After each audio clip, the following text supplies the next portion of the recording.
Anita Among talina kusibwa. Era kigambibwa okuba nti wiiki ewedde yabadde n'ensisinkano ne General Museveni. Wabula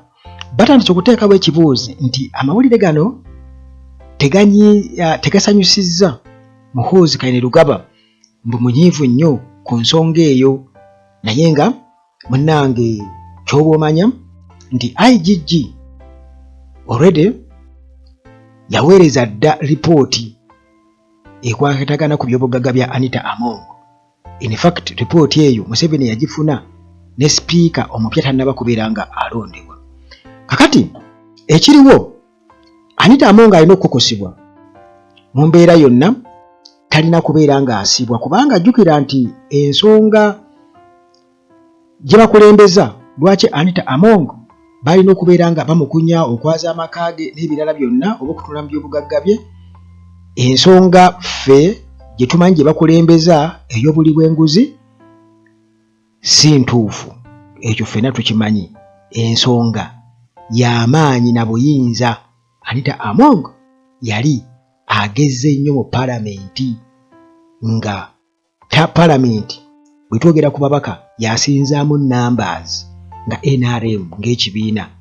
tekikyalina numbers okuleka Anita Among. Kitegeeza nti Anita Among nga yalina okuguza NRM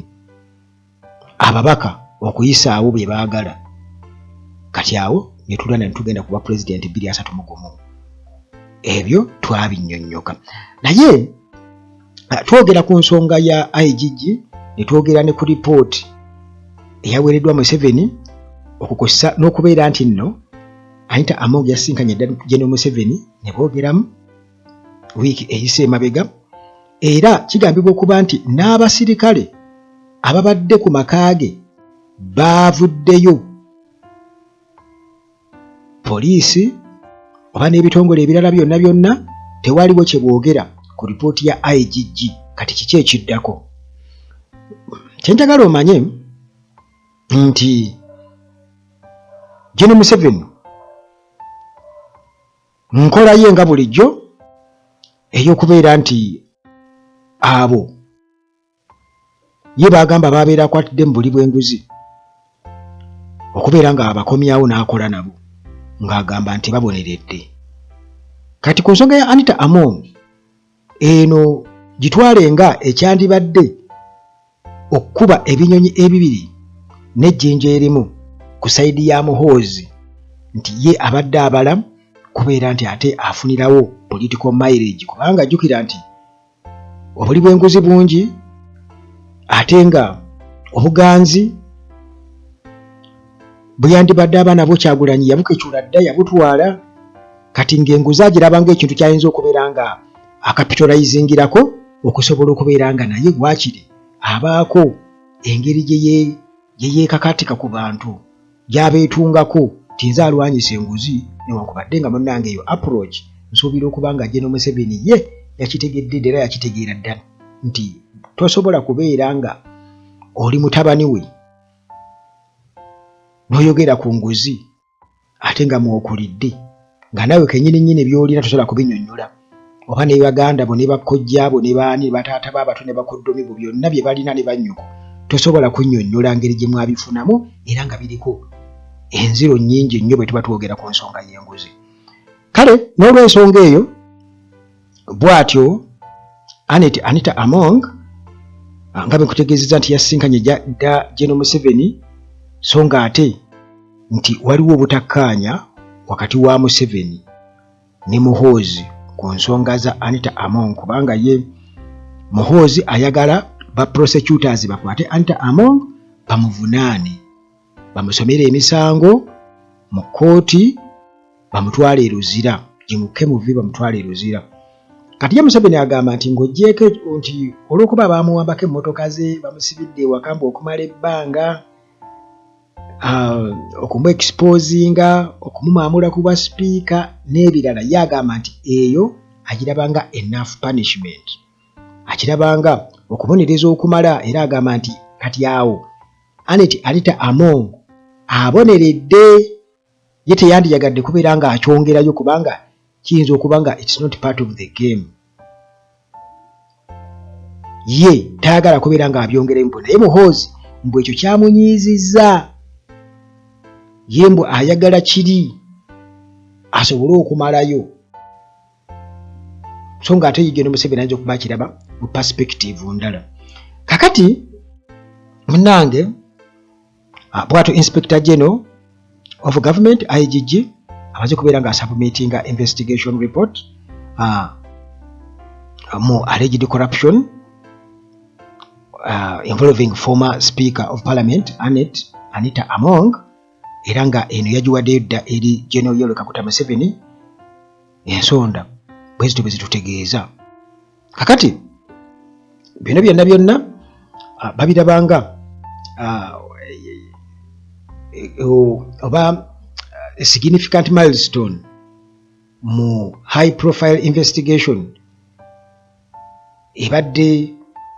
edominatinze kati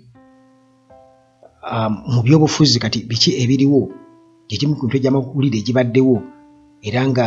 bo bakirabanga obaolyawo babadde bakubye oluta olunene ennyo ku nsonga eyo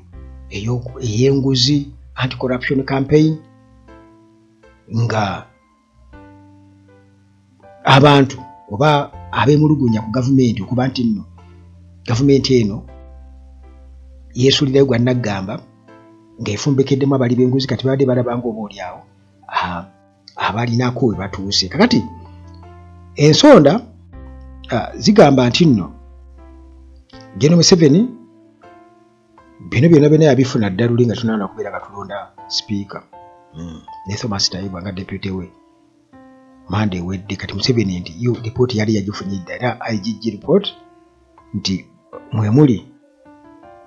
ebyobugagga byonna Anita Among byalina era nga baagala okubeera nga babigeraageranya ku nfuna ye n'ensaasaanya ye olwo batandike endowooza okubeera nga bakola ki. Naye kati bwe tuba tutegedde nti Museveni ayagala kubeera nga Among alya butaala kiyinzika okuba nga oba oliawo n'ebyobugagga alina bingi ekyo kiri awo naye ate Anita Among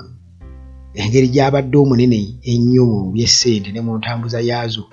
ayinza okubaako oba oliawo byayasa ate era nabo nebibakosa nti singa banyigiriza ennyo ennyindo bayinza okugireeta omusaayi. Kati ekyo nakyo kiri awo era nga yensonga lwaki tetunaba kubeera nga tulaba oba Inspector General wa Police oba n'abalala bonna nga boogera ku nsonga eno. Museveni ebiri mu report byonna abikuuma nga byakyama tannaba kubaako gwagamba yadde, naye nga nsuubira okuba nga bino byonna yali babikuuma biri confidential ku nsonga y'ebyobugagga bya Anita Among ne lifestyle gy'abadde atambuliramu n'engeri gy'abadde akwasaganyaamu woofiisi. Kale kyongera okulaga nti nno newankubadde bandyagadde omuggulako emisango naye General Museveni ayinza okuba nga oba oliawo yalengererako wala agamba nti gwe oyinza okukola bwoti ate n'osuula wano. Kati ng'already bwe kiri nti n'ekintu kye batambuliramu ekyokubeera nti nno balwanyisa buli bwanguzi abantu banazodde okubeera nga bakikubamu ebituli. Ye Muhoozi agamba nti ssente zebalekavarenze nnyingi nejjukira nti batandikira mu kwekuba jjeboko ennyini nga batugamba nti basanzeyo ssente nnyingi nnyo ewa Anita Among waliwo ne ssente zebagamba ze basanga ewa Nameere byagenda okuggwa nga batugamba nti tebasangayo ssente basangayo $40,000 ewa mu kisenge kya mutabani we. Kati kino bw'okitunuulira okiraba nti nabo bennyini baleka baatya okukakasa okulaga eggwanga nti basanzeyo obuwumbi n'obuwumbi ne basalawo babwekomye tugamba kisigale bwe kityo kireme kubeera nga kiwaawaaza amatu kati era ekyo okiraba kiri mu line naye okuba nti Museveni tayagala wabeewo kinene kyawo kikolwa ku Anita Among nti obaavunaanibwa oba atwalibwe mu kkomera ayagala kubigaayizaawo bw'atyo kubanga bannayuganda akimanyi beerabira mangu era bajja kuba babyerabira ate already batandise dda okumutegeeza nti temutulimba kubanga omuntu alina bizinensi ze babaliriramu okuba nti asobola okukola obuwumbi 9 mu myaka 5 kiba kitegeeza nti already tozamuga nti tosobola kwogera ku mmotoka ya buwumbi 3 nga ssente nnyingi gyali oba nti okuba nti yagiguze ne weewuunya ekyo so nange mba sikyakyewuunya naye munnange tulinze tulabe ng'egye bakivaamu ndowooza Muhoozi ayagala sigaza sayidi ye nti ye mulwanyisi wa nguzi ate nga ye taata nga bulijjo akimanyi nti enguzi terina buzibu era abantu be yamanyi engeri gyakola ki yabakwasaganyamu naye nga ripooti already munnange yatuuka dda eya IGG yatuuka dda ewa General Museveni mu ofiisi era ebirimu abimanyi bulungi nnyo waali awo naye nga teweerabira nti baabaddeko mu kafubo ne Anita Among wiiki